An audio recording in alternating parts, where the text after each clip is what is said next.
And this is being held on Zoom today, October 18th from 5 p.m. till the latest 7 o'clock, but we will likely end prior to the 7 o'clock time frame. So again, welcome to today's seminar, and we appreciate you taking the time to join us today.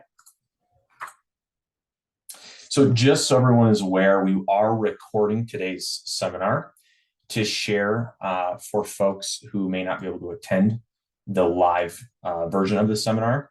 And so also we can give it to businesses so they can educate themselves on continuity. And there will be 3 presenters speaking today during this time, including myself and 2 others. So what is the purpose of this Denver Ready Business Continuity Program? So it's a few things. We would like to help define and provide business knowledge on the need for business continuity programs, provide an overview of resources and government support for business continuity, encourage business continuity planning and practices for any sized organization or business, which will ultimately help build a sense of resiliency and help safeguard and protect the critical operations and functions of businesses. And ultimately, if we can do that, we can help build resiliency throughout the entire Denver metro community. And lastly, to provide businesses with continuity considerations with the tools to help prepare you and any other businesses for disruptive events and hazards. So today's presenters and audience, again, there will be 3 presentations. Myself from the Denver Office of Emergency Management. I am the Continuity Emergency Management Specialist for the City and County of Denver. We have 2 guest speakers with us today. Dick Fleischman from SCORE, the SCORE Denver chapter. And we have Steve White with the U.S. Small Business Administration. And they will both speak on 2 different topics. Our intended audience for today's presentation is really our small to medium-sized businesses in the Denver community. Now, the topic and information we will be sharing today's presentations can be used for any sized organizations, but as part of our resiliency building for the Denver community, we are focused on small to medium-sized organizations, their business leaders, owners, and operators. So again, my name is Alex Jadrich, and I'm the Continuity Emergency Management Specialist with the Denver Mayor's Office of Emergency Management.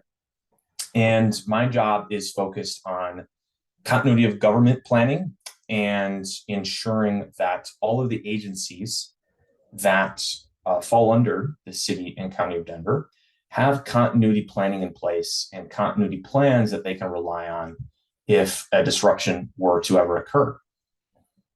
Prior to working for the City and County of Denver, I worked for Denver Zoo, where I was the manager of public safety, security, and emergency management. And prior to Denver Zoo, I worked with the Walt Disney Company, where I worked in various leadership roles over my years with the Disney Company, always in hotel resort operations. Held some roles such as guest service manager, guest experience manager, resort duty manager, and ultimately ended my career with Disney as a security operations manager. And during my time, I had the privilege of working in all of the resort hotels on Disney property, whether that was for a day or for an extended time period. Our second presenter today is Dick Fleischman, who is a certified SCORE counselor with the Denver chapter of SCORE. And Dick will be speaking and presenting on examples of business continuity plans. And Dick has a bachelor's degree in economics from the University of Denver, and he has a JD Law degree from the University of Denver. He also held private legal practice from 1968 to 1977, specializing in corporate and business matters. In 1978, he became Executive Vice President, General Counsel for Luby Chevrolet, later became General Manager, and purchased the company in 1992, becoming President and CEO. He then sold the business to a publicly traded company in 1998, took a management contract with Group 1 Automotive for the next 6.5 years, and ultimately retired in 2005. So we are very excited for Dick's presentation and the experience he brings to the table. And our last presenter today is going to be Steve White, who is a lead lender relations specialist with the Colorado District Office of the U.S. Small Business Administration, or SBA. Steve will be talking on his presentation of SBA's side of disaster response and recovery. Steve is the lead lender relations specialist for the Colorado District Office of the U.S. SBA. Steve began working for the SBA as a lender relations specialist in the Colorado District Office in 2013. Steve was later promoted to Senior Area Manager for Western North Carolina, prior to returning as the lead lender relations specialist for the Colorado District Office in 2017. Steve's experience with the SBA began in 1995 while working as a commercial loan packager for a privately owned bank in Tennessee. Steve also has a residential mortgage lending background. And prior to working at the SBA, Steve served in the U.S. Navy from August 1989 to June of 1995, and then served again in the U.S. Army from May 2003 to October 2012. In between service in the Navy and the Army, Steve received his Bachelor of Arts from East Tennessee State University and his Master of Divinity from the Southern Baptist Theological Seminary in Louisville, Kentucky. And we are very excited for Steve to join us today on the SBA. So just some housekeeping administrative notes. At the end of each speaker's presentation today, we will be opening for brief questions. You can utilize the raise your hand option via the hand symbol in your control panel. And I will monitor those raise your hand functions through the chat. And then I can request for you to unmute yourself, because I will have to do that. As of now, we have everyone muted. The other option is you can also drop questions, comments, concerns into the chat as well. And I will be doing everything I can to monitor the chat throughout this seminar to keep up with that. So with that, we are going to move into the first presentation by me, which is on the fundamentals of continuity. And this is really going to be a brief overview, sort of surface level, on continuity planning, and why you should, as a business or organization, have continuity plans in place, and what it is that you should include and have as critical thinking for your continuity planning. So what is continuity planning? So the purpose of continuity planning is to reduce the consequence of any disruptive event to a manageable level. Continuity planning facilitates the performance of essential functions during an incident or emergency that disrupts normal operations.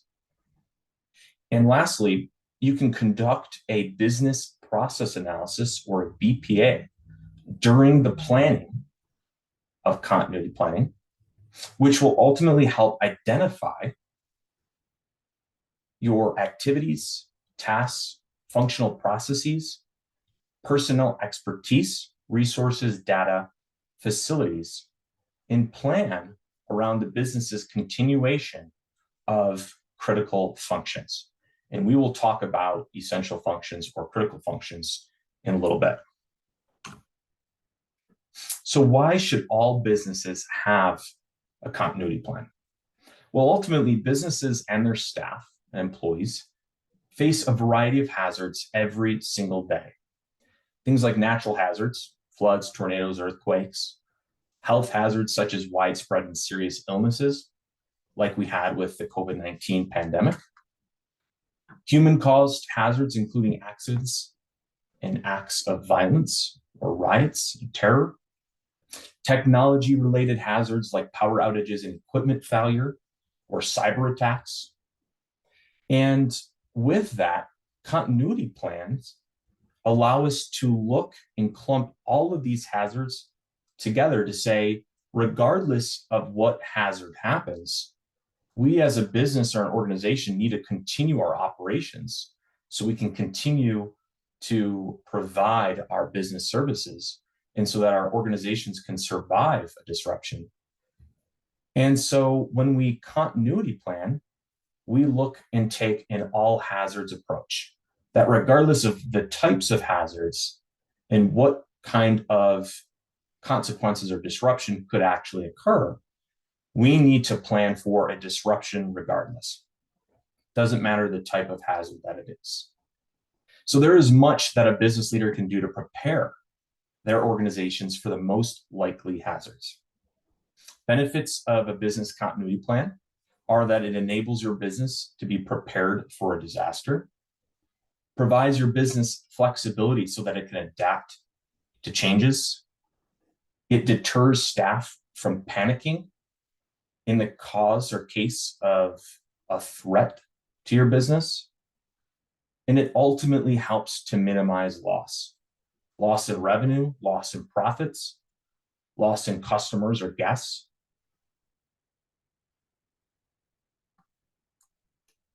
And so you might be asking yourself, well, where does a continuity plan fall into play or get implemented in sort of the disaster or recovery continuum? Well, as you see in this image here, you're going to have your event take place and you're going to have your recovery continuum. You have your short-term recovery, intermediate, and of course, long-term recovery. Well, a business continuity plan can be implemented sort of in the days or weeks perspective after a disaster. And it will allow your business, by implementing it then, to continue your operations and stay alive during the entirety of the rest of the recovery continuum, so that eventually you can get to that post-disaster phase in which hopefully your business can reconstitute itself into some sense of normalcy. Now, that may not mean it's going to return to the same normal that you had prior to the disaster or disruptive event, but hopefully you can continue and move your business into some sense of normalcy. And we saw that with COVID-19.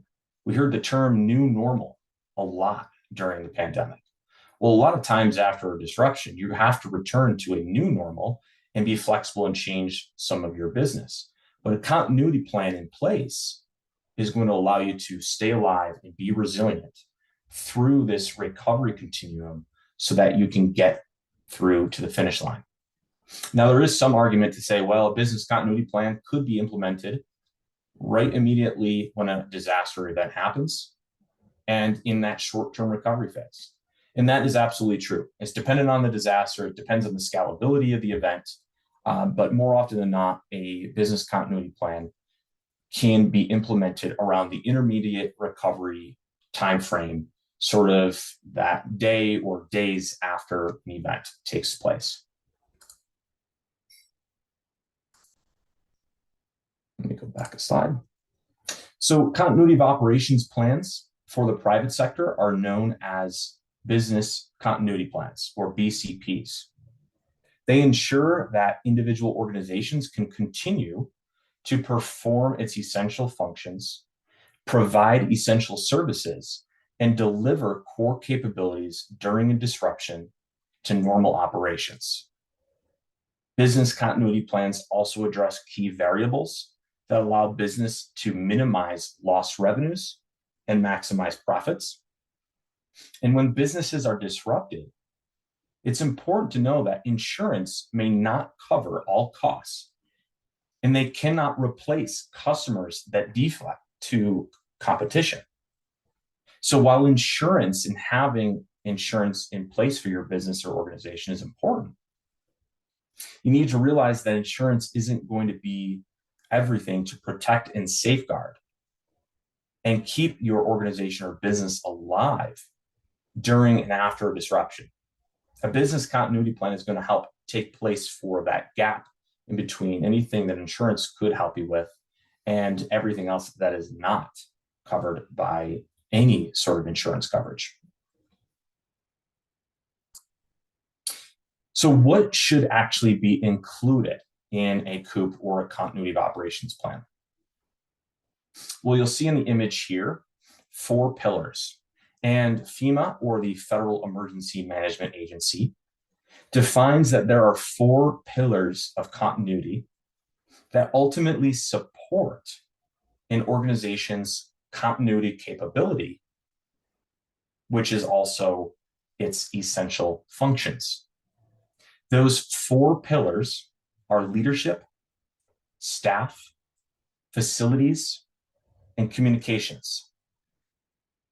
So the mission of the organization and its essential functions are ultimately supported by these 4 pillars of continuity.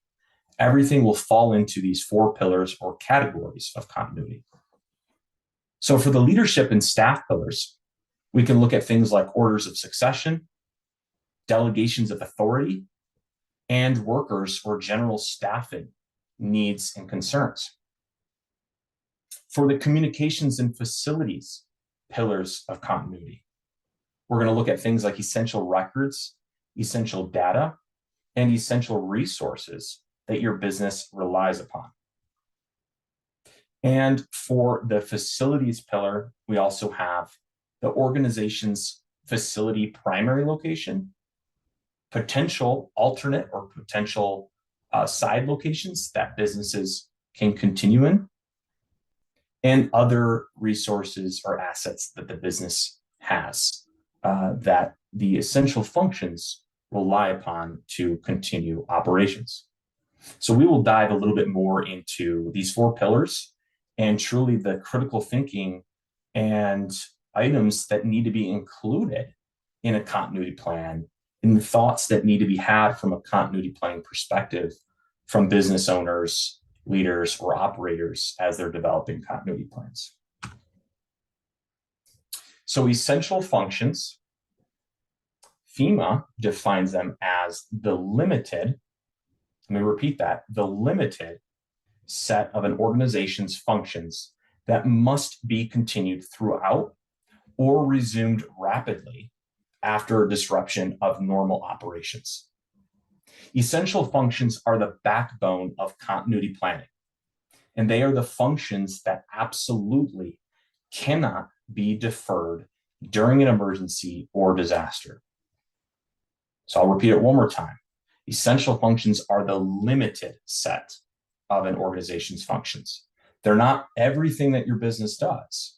Rather, they are the honed in, very responsible and critical things that your business does that supports its mission and goal, that serves others or provides products to others. It is a very limited set.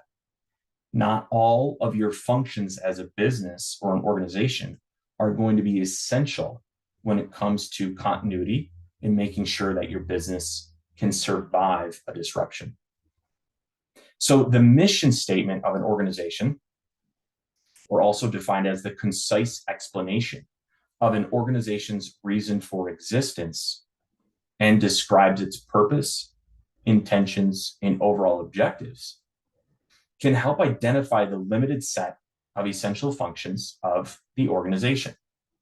Essential functions will frequently align with the business's purpose to employees, customers, the community, and other stakeholders. Maybe it's vendors, maybe it's other businesses that you have cooperative agreements with.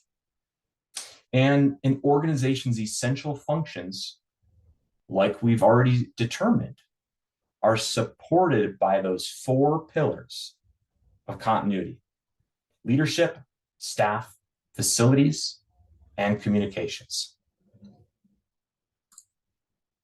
So now we're going to dive into these 3 pillars and go through, again, surface level briefing of what thoughts, critical thinking, and considerations need to be had for these various pillars for you to have a proper continuity plan. So for orders of succession, you need to consider who backfills which roles when the primary individual of that role is unable to act within the role. So for example, a CEO or owner succession plan, if they become incapacitated, what do you have as a backup plan for someone to succeed and take over those responsibilities and their position? Same thing with a department manager. Maybe you're a department manager who has incredible responsibilities to keeping your business alive that you rely upon is out because they're very sick and now it's become a long-term situation and they can't return to work. Well, what's the succession plan for their replacement?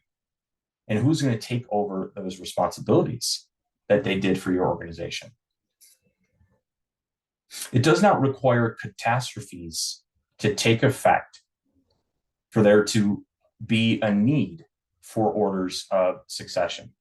For example, executives or leaders could be at a business conference, and you may need someone to fill that role while they are away across the country or overseas.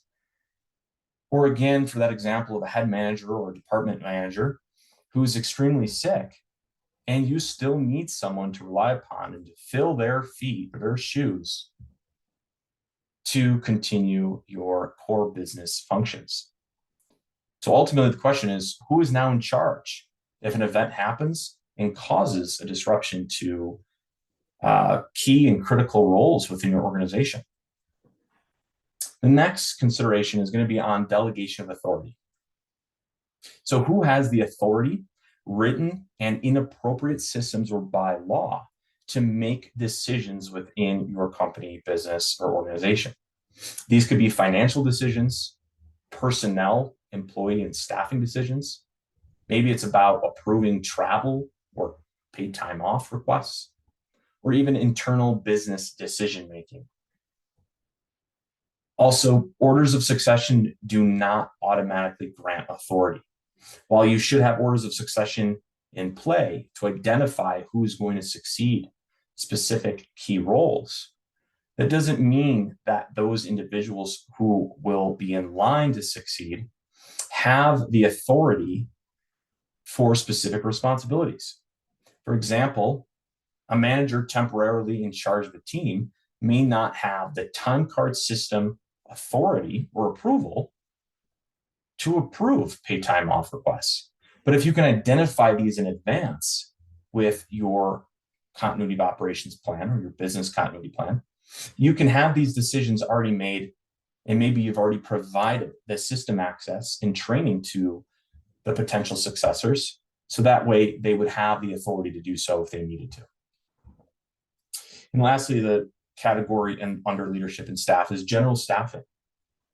This is defining in advance what roles are essential employees because that they are needed to continue your business's essential functions. Internal reorganizations to adapt to open positions, budget reductions, or business need priorities could happen. We look at the COVID-19 pandemic. Across the globe, businesses and organizations had to reorganize their organizational structure because they needed to adapt and flex to the times. The pandemic forever changed our lives, and because of that, you may see reorganization as a necessity for your business to survive. And hiring freezes, furloughs, layoffs, and hazard incentives are all decisions that can be predetermined and made in advance and placed on your continuity plan so that you can refer to it and have those decisions already made. If a disaster is to happen, how is your business going to handle these varying things of furloughs and layoffs, hazard incentives, etc.?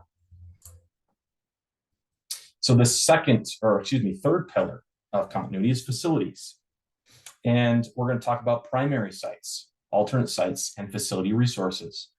So for the primary site, do you have redundancies in place at your primary business location? Things like uninterrupted power supplies, that your server system can maintain its capacity and won't shut off if the power is lost, that there's a backup battery in play. Or maybe it's a backup power supply like a charger of some sort, or a disaster type energy supply. These are all things that you can put in play and make sure it's in your continuity plan. So that way, if your business does lose power, you don't lose the capacity to operate. And server redundancies. Do you have secondary servers in place? So if your server crashes, you don't lose the functionality to operate your systems, to operate your software that your business needs and relies upon to operate. And do you have protective and safeguarding measures in place? Things like physical security, cameras, alarms, hazard detections, water suppression, cybersecurity protective measures like secure networks, antivirus software, multi-factor authentication. For alternate sites, these are considerations about where can your essential functions continue operations if the primary business facility is disrupted or impacted. Do you have another site already predetermined that you can go to and continue to operate your business? Or maybe there's the question of, is telework an option for your business? If a huge disaster were to happen, do you have the capacity as a business to turn to telework and allow your workers to operate virtually? And can you quickly and temporarily move business operations to a rental or leased property to continue business functions and resume profit making? Maybe for your continuity plan, it's simply listing leasing agents or landlords that you can look to in the time of need to help find a temporary alternate site to move your business to so that you can continue to operate. And lastly, facility resources. Things like assets, equipment, and products are all key pieces of what you need to identify and think about that you rely upon for your essential functions as a business or organization. And these are all things you would place into your continuity plan and identify if these things are disrupted, if you can't access these assets, equipment, or products. What is it that your business is going to do to maintain and continue operations? And the last pillar in the pillars of continuity is communications. And we'll talk about technology resources, communication resources, and essential records and essential data. Now more than ever, businesses are reliant on technology to perform essential functions. Does your business have critical technology resources for performing operations? In a business continuity plan, in the continuity planning phases, you will identify what those key technology resources are. You would also identify what impacts would potentially happen on your business if that technology resource had any sort of failure.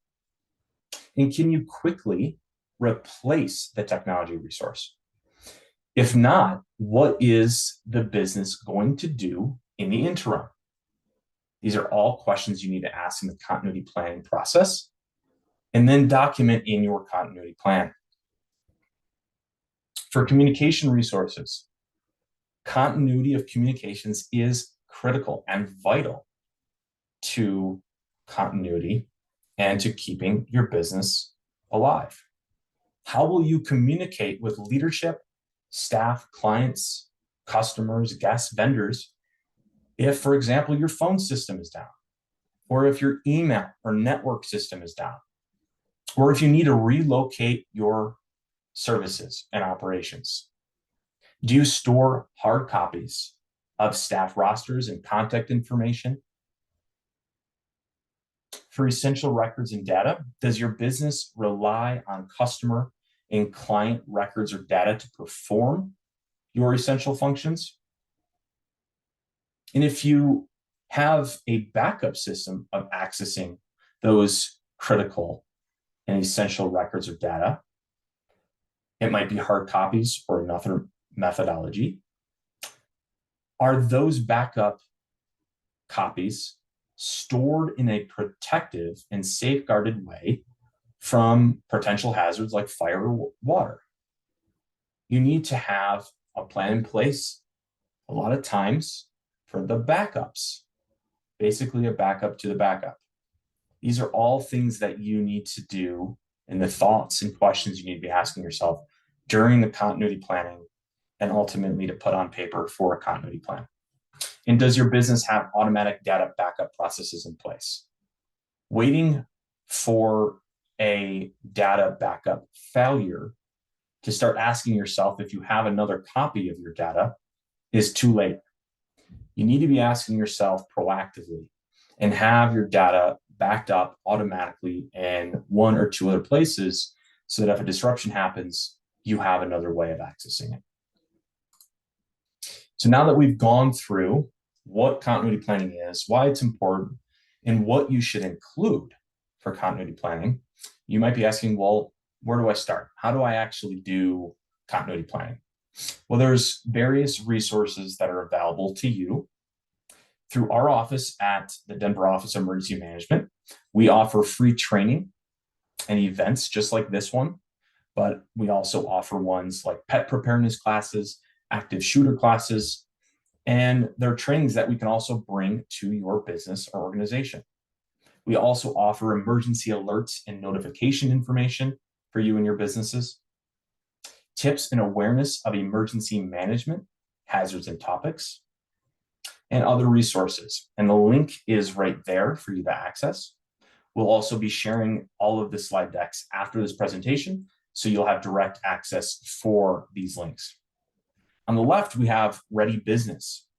Ready Business is an official website of the U.S. Department of Homeland Security, and they offer free continuity training videos, free business continuity plan templates, where you can actually fill in the blanks step by step, going through a business continuity plan yourself and filling in those blank spaces. They offer free risk assessment worksheets so you can identify the risks that are posed to your organization. And they also offer free business impact analysis worksheet. So you can actually walk through a BIA or a business impact analysis to identify what sort of financial or operational impact your business could have if a said hazard were to occur, and then be able to gather that qualitative or quantitative data of impact. And on the right side, last but certainly not least, we have FEMA, or the Federal Emergency Management Agency, which has continuity resources as part of the National Preparedness Goal. They offer the Continuity Guidance Circular, which is intended and meant for the private sector. And this is going to provide further information than what I dived into on continuity planning and why it's important and what you should include. They also offer free business continuity plan templates and instructions for private and community-based organizations. Similarly, they have that fill in the blank template. And they also have free courses that anyone can sign up for and take with the National Continuity Training Program. So lots of amazing free resources for individuals and businesses and organizations to take and build a business continuity program within your organization. So I really urge you and empower everyone on this presentation to consider these resources and run with them and utilize them. So with that, thank you for listening to me for the last 30 minutes about business continuity fundamentals. And I will take a minute. If there are any questions, you can put them in the chat or hit the raise your hand function, and I will monitor that. If there are any questions, comments, or concerns. If there is not, then what we're going to do is move on to the other presenters. And while I'm waiting to see if anyone has hand raising or questions, please note my contact information below. I am of use to you, and I want to be a resource to you as folks in the Denver community. If there's anything that I or my office can do to help support your business or yourself individually, building your emergency preparedness or continuity preparedness, I would love to do so. So please feel free to reach out to me at any time. There's my information for email, phone, and LinkedIn. Yes, Richard, I will share a copy of the presentation after this is all over. So an entire copy of all of the slide deck will be shared out, and so you can access those URL links. And it doesn't look like there's any other questions at the moment. So with that, we are going to move on to the other presentations for today's business continuity seminar. And our next presenter is Dick Fleischman, again from SCORE, the Denver chapter, and he is a certified SCORE counselor. And he will be presenting on examples of business continuity plans. So with that, Dick, I will move on into your presentation slides. And as you go through, just let me know to go to the next slide and I will click through them.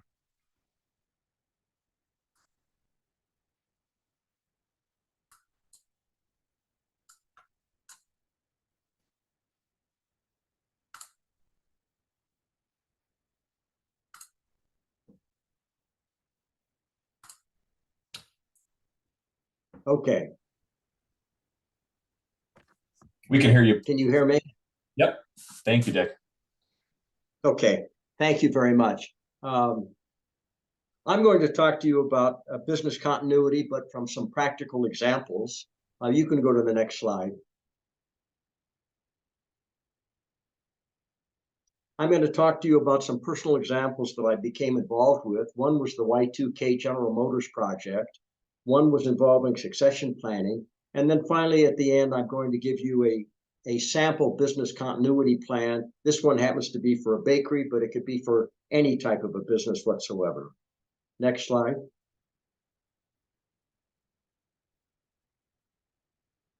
Before I get into this particular slide, let me just summarize for a moment that business continuity is a process of creating a plan to address a crisis.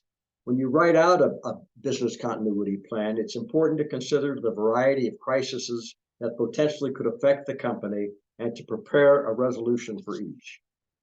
Over my years of practicing law and then getting involved in the automobile business, I had the privilege of serving on quite a number of different committees for General Motors and for the Colorado Automobile Dealers Association. I was chairman of the Colorado Automobile Dealers Association. I was president of the Colorado Chevrolet Dealers. I served on the National General Motors Parts Council, the National General Motors Service Advisory Board, and many other committees. And I mention that only because, perhaps because of that, I received a weird phone call, weird in my mind, in probably 1997, approximately, from some representatives of General Motors. They were very concerned about Y2K, or January 1, 2000. Many of you might be a little young to understand what was going on at that particular time, but I'm going to relate a true life experience I had with General Motors. At that time, it was common practice for computer systems to have dates written in 6 digits, 2 for the month, 2 for the day, and 2 for the year. And all of a sudden, it occurred to all the major businesses, General Motors, General Electric, IBM, Motorola, you name it, that when the clock ran over to January 1, 2000, the existing computer systems might default to 1900 instead of 2000, in which case businesses would be shut down. And while today that thought might seem far-fetched to many of us, it was truly believed by the vast majority of computer experts at that time.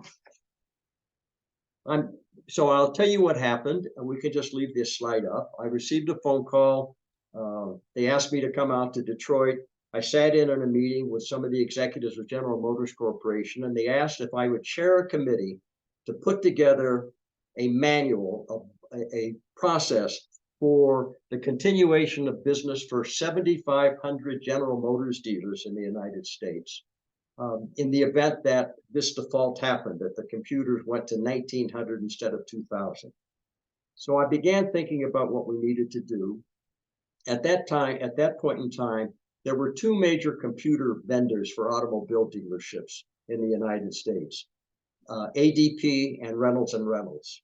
So the first thing I did was to seek out advice and to ask representatives from ADP and Reynolds to serve on the committee. They agreed. We then had our first meeting back in Detroit, and we decided what we needed to do was to consider the differences between large dealerships, medium-sized dealerships, and small dealerships.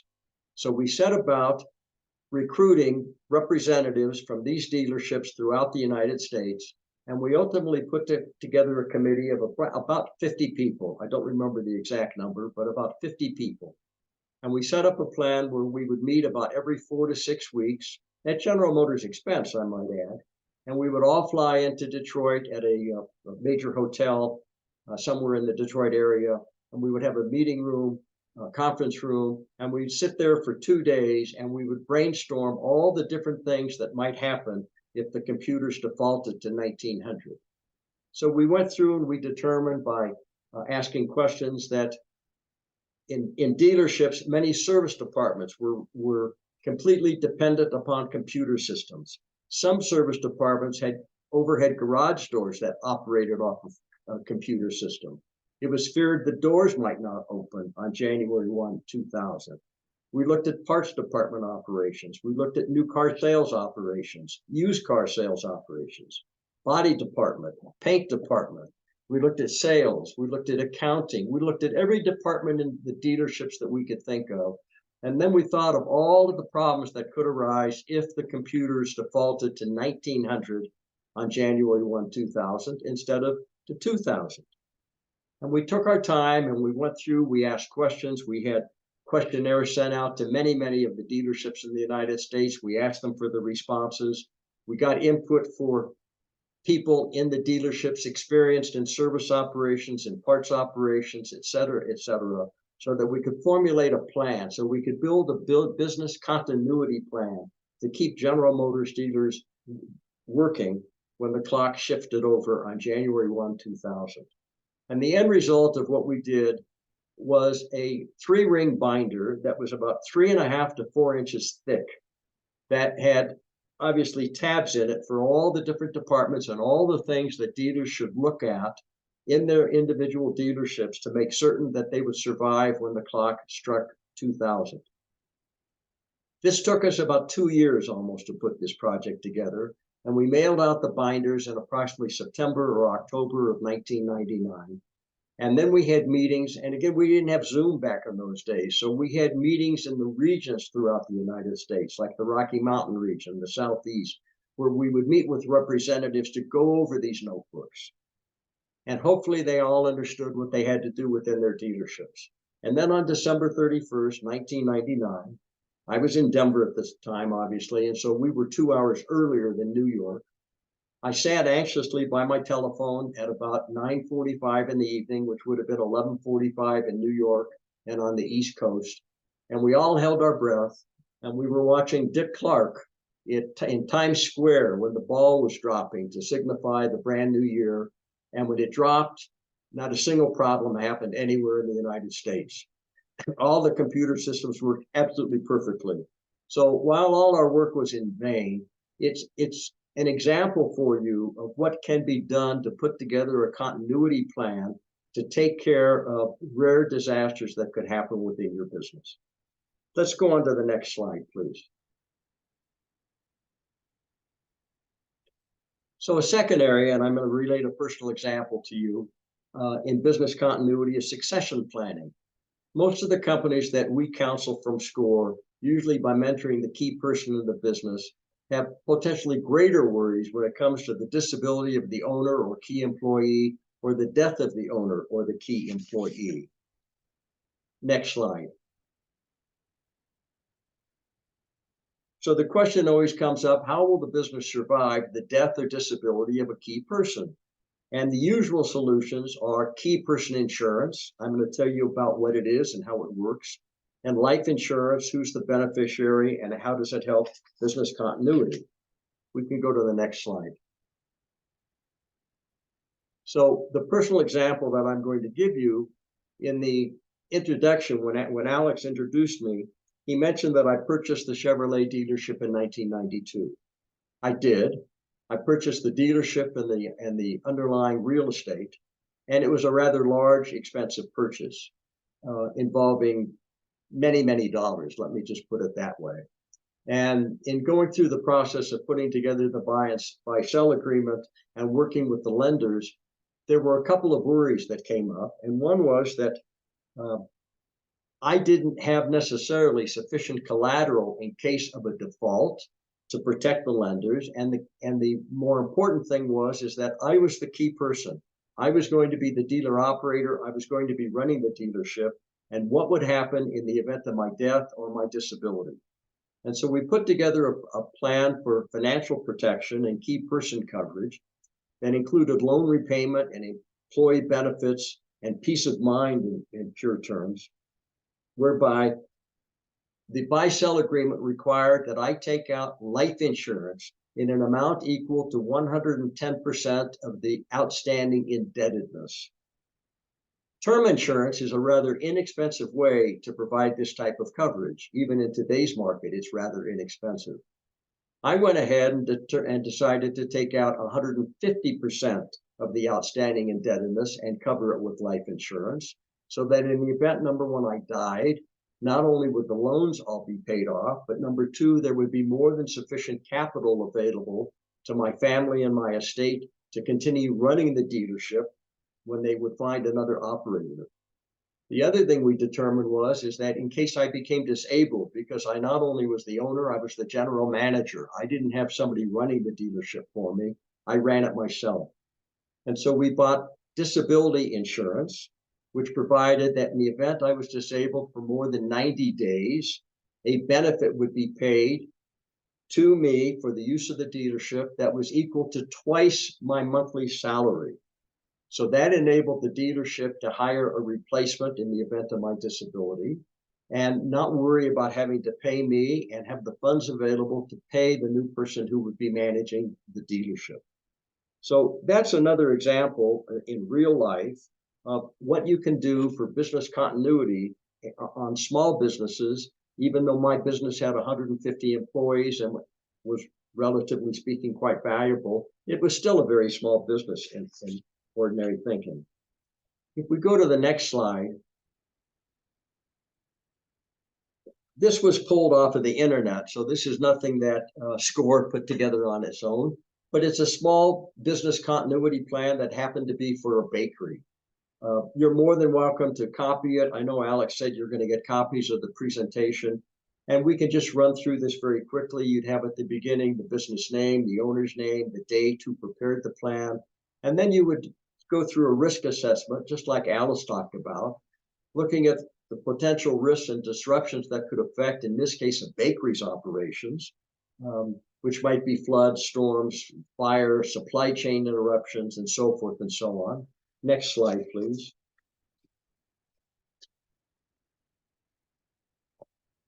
You would look for a bakery, but you would tailor this for your business at the critical functions, the most critical business functions that you need to maintain during a disruption.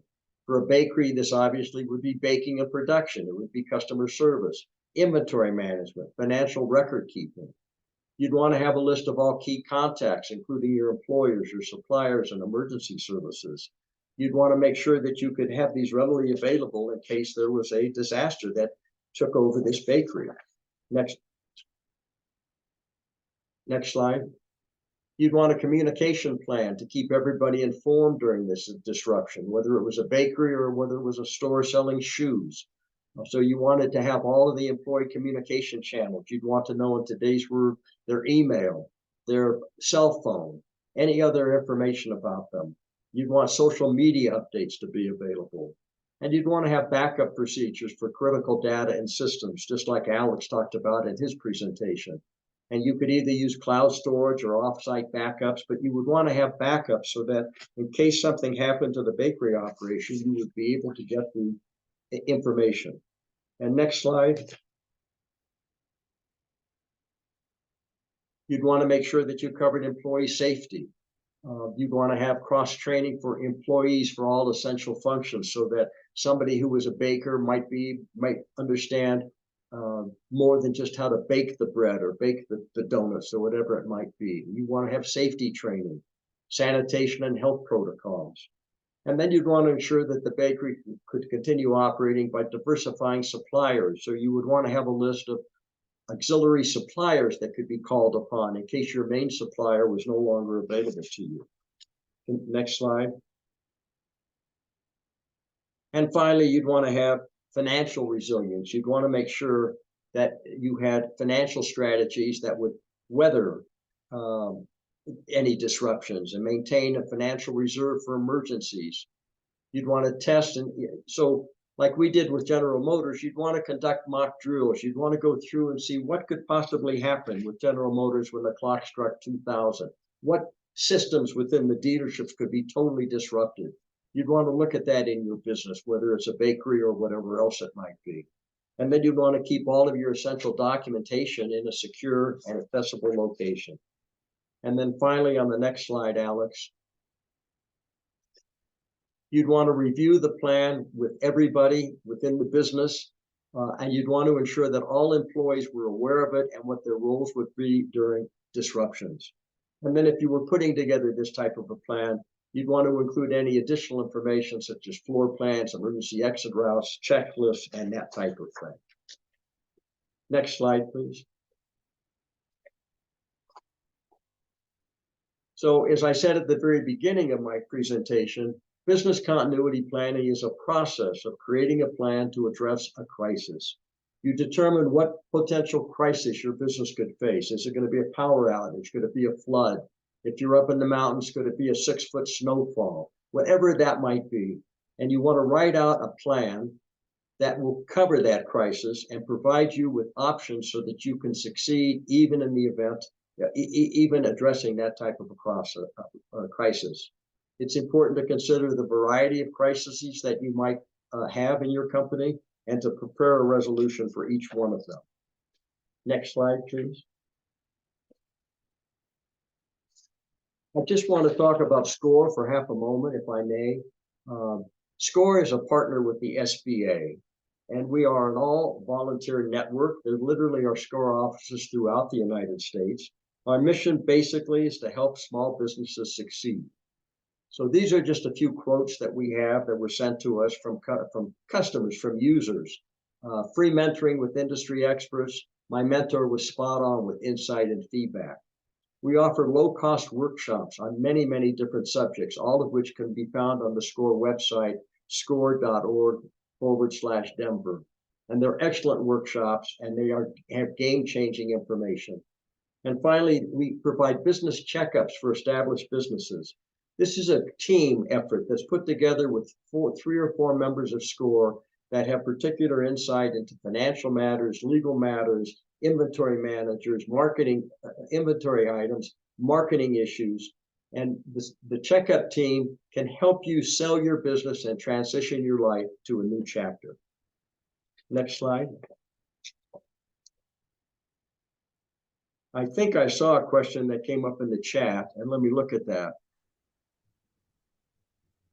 And the question was the key person coverage for your dealership term insurance with the disability rider, or were they 2 separate policies? They were 2 separate policies, and the term life insurance was renewable annually. Again, the rate was very, very inexpensive. And it was based upon keeping a minimum of 110% of the outstanding indebtedness. I was paying down the indebtedness every year. But again, I continued to keep it at the original face amount, which was way more than we needed. And then the disability insurance was a separate policy. It was not one policy for the two things. I hope that answered your question. Thank you very much for allowing me the opportunity to present. And again, at the beginning of my presentation, you had my contact information, my personal email, my SCORE email, and my cell phone number. I'm very willing to accept any phone calls or emails from any of you. Thank you. Thank you very much, Dick. Appreciate it. Thanks for joining and sharing all your great experiences. We appreciate it. So thank you. So with that, we will move on to our final presentation for this evening, which again is going to be done by Steve White, Lead Lender Relations Specialist with the Colorado District Office of the US SBA. And Steve will be presenting on the SBA side of disaster response and recovery.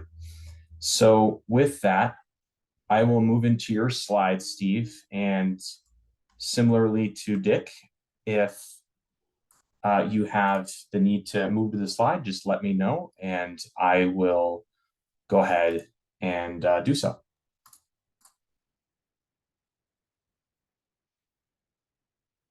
Thanks, Alex. Dick, great presentation as well. Thank you both. And thanks to everyone on the call. I'm very well aware it's just about 6 o'clock at night. And so we've all got things to attend to, but I want to hit some of the important aspects of what SBA brings to the table in case of disaster, especially in the idea of recovery and so forth. So next slide, please, Alex. So what SBA does is we play a rather specific role in disaster recovery. We often are the primary source of federal assistance to help property owners who don't have adequate insurance to cover any damage or property destroyed by a disaster. One thing that is pretty important to mention is that our disaster program consists of loans.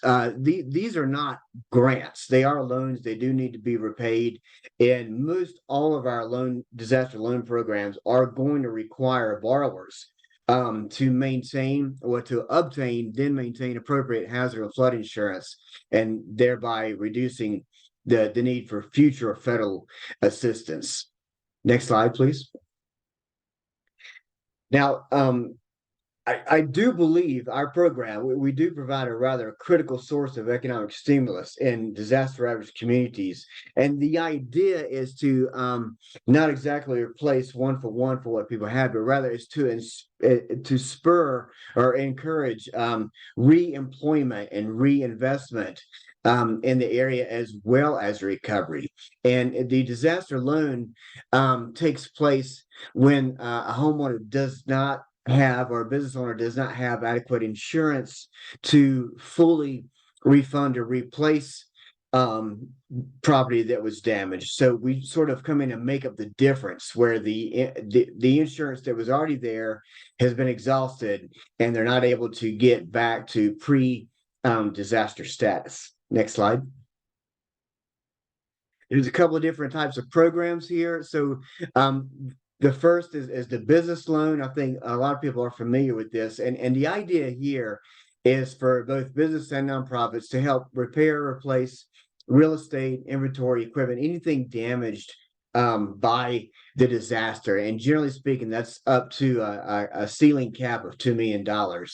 We also offer, and after PPP and CARES Act, many folks are familiar with this, but we have an economic injury disaster loan program, or EIDL, often called EIDL. And so the economic injury is to replace working capital that could not have otherwise been obtained because of the disaster itself. So basically, when you're able to prove or show that you're not receiving the normal sources of revenue that you would be receiving had the disaster not occurred, that's when the EIDL comes into play.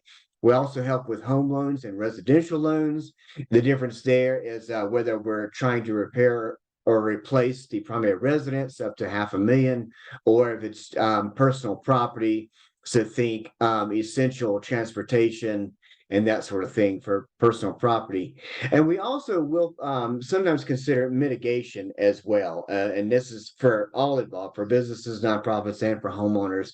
And it's if there is an ability to mitigate or prevent future disaster losses, it is much cheaper, of course, for SBA to get into the prevention business than it is to cover the disaster after the fact. So there are occasionally loans for those programs as well. Next slide. So why apply for an SBA disaster loan? Well, obviously a disaster has occurred and been declared. These loans typically are really low interest rates, to think 2.5%, 3.5%, occasionally up close to 4%, but generally a lot lower than 4%. These loans are fixed rate. They are a cash flow sort of loan. There is no cost to apply. The terms usually 15 to 30 years. There is no prepayment penalty associated with SBA disaster loan. There are no closing costs. And every now and then, depending upon the type of disaster, there may be some eligibility for refinancing or relocation, again, depending upon the situation and the disaster. Also, you can definitely apply for mitigation to hopefully lessen the impact of future disasters. And most SBA disaster loan programs come with an automatic 12-month deferment with no accrued interest, which I think is really helpful for borrowers who have gone through a disaster. You've got about a year there with no repayment back to SBA. The loans can be modified somewhat over their term. And there is no obligation to take, if you do decide to apply for a loan and you do receive the authorization for it, it doesn't mean that you're stuck with it or have to take it. It's just, it's a viable option that's there for you. And also we do work with FEMA. FEMA is a partner with SBA to make sure that folks are able to get back into their homes or businesses so that they can recover and get over the hump. Next slide. So how does it work? So a disaster happens, and then the government in charge, so or tribal government, state government, national government, they conduct what's called a preliminary damage assessment, or PDA. And that assessment is actually conducted by the folks at FEMA in conjunction with the SBA. Occasionally, depending upon the disaster size, generally speaking, for smaller or single location events, it might just be SBA only. Next slide. When the government entity that requests the preliminary damage assessment participates, they're able to verify those damages with the local authorities. Now, this verification can take place in a couple of different ways. It does not have to be on site. It can be virtual. And again, it just depends on the type of disaster that occurs. Next slide. When the government entity requests the survey, that survey is conducted again by FEMA and SBA, and there comes a point where FEMA makes a decision to pull the trigger or not, and if they do, then they're on the survey team. If they're not going to participate, then SBA will go itself, and that's a determination based again upon the size of the disaster. Next slide.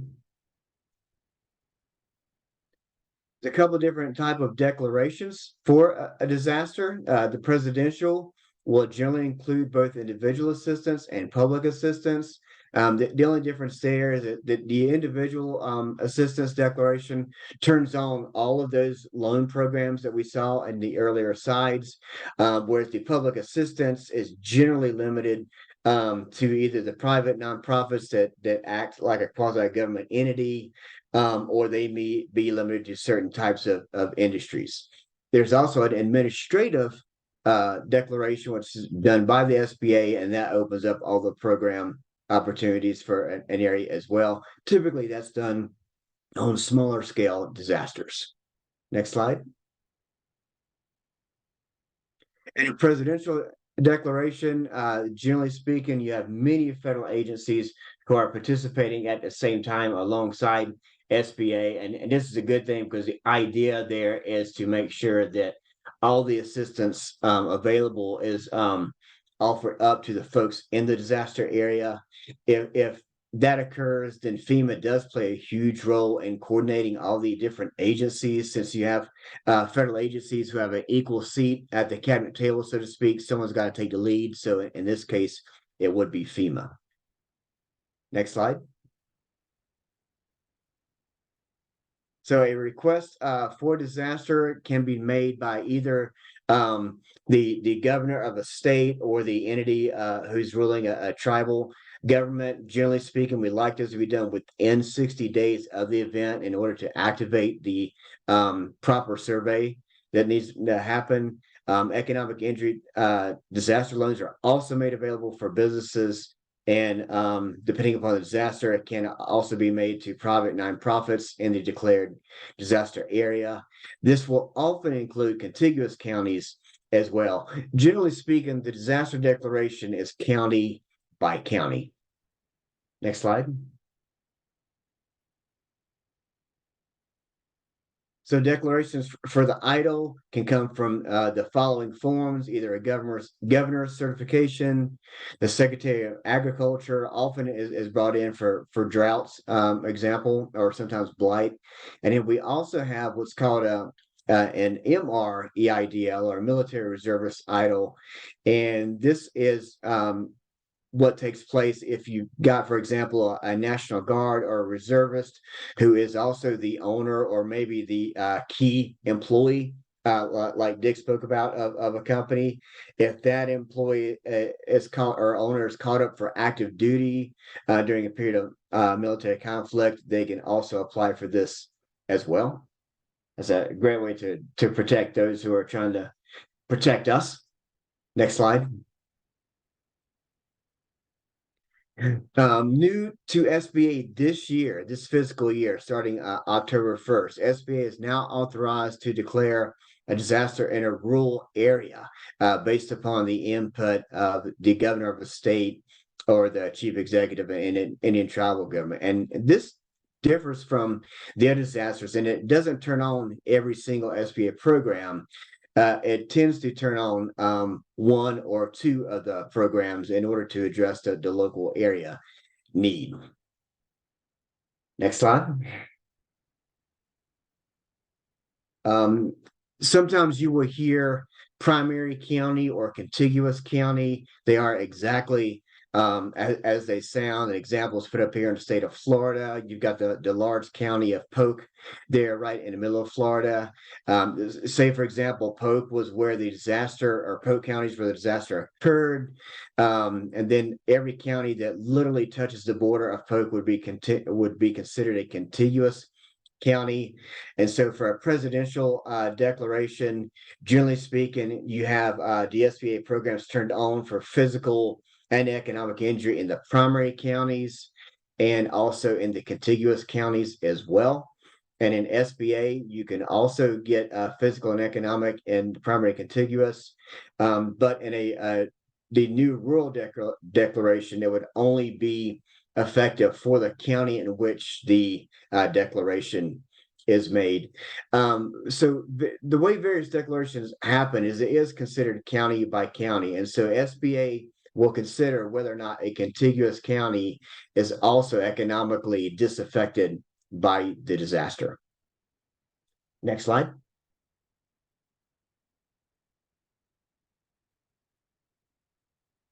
The way this works, once the declaration goes out and is approved at the proper level, SBA will release a disaster press release detailing disaster declaration.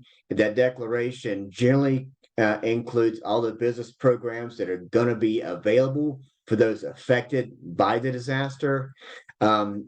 This happens in different ways. There's flyers are distributed. There's technical ways in which the declaration is put out. Next slide. So generally speaking, in the disaster area itself, SBA attempts to communicate this declaration, which is an opportunity for assistance by those affected via television, commercials, advertisements, radio, both print and social media. We work directly with congressional offices who in turn reach out to their particular constituents at both the federal and state levels. SBA Disaster will work with the SBA local district and branch offices. So very often, I am not an SBA disaster employee. I work specifically for the Colorado District Office. But if there's a disaster in the state of Colorado, I am often caught up as well to, at the very least, be an information distribution point. And occasionally I'm on the ground as well. We work hand in hand with our resource partners, definitely with Dick and his counterparts and colleagues in SCORE. We work with the Colorado Small Business Development Center Network. We work with Women's Business Center, notably the Mikasa location in the Denver area. And we also work with the Veteran Business Outreach Center, which brand new to us this year is located in Colorado Springs. The location doesn't need to be in the disaster area. For example, if a disaster happens out on the western slope or in the eastern plains, all of these organizations will still work together to make sure that the information is distributed so that potential homeowners, business owners, renters, anyone who's affected in disaster area will have access to our recovery programs. We also work with the chambers, local economic development groups, and definitely through community leaders and tribal nations. Next slide, please. We also partner with local, regional, state, and national government and non-government organizations. And again, it's all in a concerted effort to work seamlessly with the entities who are in a particular neighborhood or county to make sure that everyone is aware of the assistance that is offered to them. We definitely do understand that in disaster, especially immediately following it, the first priority is personal physical safety. So of course, we're waiting for those precious hours to come to a conclusion before we come in with offering business programs. So we try to find our right place in the timing of it to make sure that people are able to get this information at a reasonable manner and a reasonable time. Next slide, please. So how does it work? There, as we talked about earlier, the SBA Disaster Assistance Program is a loan, whether it's a business loan or an EIDL loan or a home and property loan or mitigation. So there is eligibility criteria that would be looking at, much like any other loan. We're also checking history and repayment ability. And so SBA understands that some of this information obviously is not going to be available. Obviously, in the case of a fire or flood, much of this information will, of course, either be unobtainable or just destroyed or lost. So SBA works hand in hand with the potential applicants to make sure that they're able to get access to any records that may exist on a digital database that exists at a national level, perhaps, and that sort of thing. And again, this loan is a cash flow loan. It is based upon repayment ability. We don't want to put anyone in a worse situation. You've just been through a disaster. The last thing we want to do is put an unburdenable debt on you. Typically speaking, all borrowers are required to purchase or prove that they have the adequate form of hazard or flood insurance in order to either obtain the loan or to maintain the loan. in good standing. And again, the loan is to make up the difference for what insurance doesn't cover and the replacement or recovery value. Next slide, please. There are some collateral requirements, generally speaking, north of 25,000. If there is a disaster loan put in place, SBA is going to take a general UCC on the loan. SBA is also very willing to take a second place to another lender if need be. SBA will not automatically decline a loan for lack of collateral. For instance, in a hurricane or tornado, obviously the collateral of a house or a business might literally not be there anymore. But if there is collateral available, it is required to be taken on an SBA loan. Next slide. The way it works is that the application is made, property verification is made as best as it can be. Then it goes to loan closing and disbursement. On a disaster loan, much different from a typical SBA loan, there is an initial disbursement made within 5 days of a successful application. Generally speaking, it's about $25,000. And the idea is to get cash into the hand of the borrower, because SBA does understand that there are urgent needs that need to be addressed as far as potential housing of a family or getting a business up and running in order to be open to the public, which also may play a major role in the recovery that the community needs to make. After that, subsequent disbursements are generally made on pace to match the construction or reconstruction or recovery. Next slide. Again, a shout out to the resource partners with whom we work and who play a major role in recovery, as well as ongoing business effort. I can't say enough good things about SCORE. Dick and his group do a monumental job taking care of our entrepreneurs, our potential entrepreneurs, whether that's in the stage of recovery from a disaster or in just normal workaday business need and entrepreneurial exploring. If you haven't plugged into your local SCORE office, I encourage you to do so. There is a wealth of information there. And most likely the information you're going to get there is going to be on time and on point, and something that you can probably glean from a conversation with a SCORE mentor that would otherwise take you years to gather yourself. So it's available for you. Why not take advantage of it? Again, women's business centers, specifically for Colorado, that'd be MICASA in the Denver area. The Colorado also has a very strong and robust small business development center network here. They do a great job with providing consulting and also with their education for entrepreneurs. And again, new to Colorado this year is our VBOC, or our Veteran Business Outreach Center. It is physically located in Colorado Springs, but it is available to all veteran entrepreneurs. And next slide.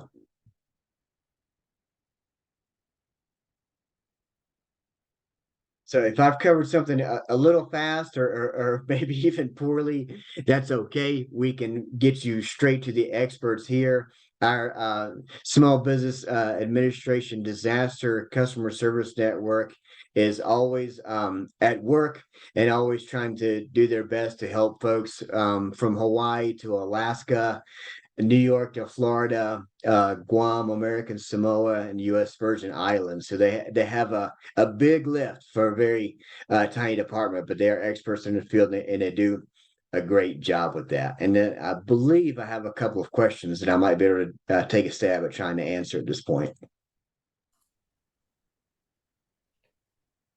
Yeah, Steve, if you're able to answer those, that's fantastic. I know some of them are about SCORE, but if you want to look at the chat where I can read them off. Yeah, absolutely. So I'm reading, are the services from SCORE free? Yes and no. It depends on what the service is. And I'm not sure if Dick is still on the line, he might be able to address that better. But they're largely free or very, very, very low cost.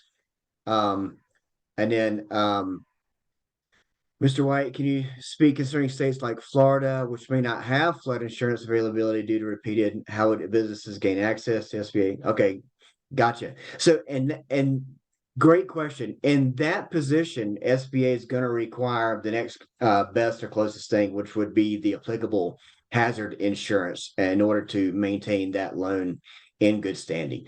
And it's important to think of the idea. The idea is to make sure that we don't help someone rebuild and recover just to again fall back completely a victim to another ongoing storm. We want to set people up for success and get them where they need to be so they can continue operations without SBA conceivably. So that's the idea there.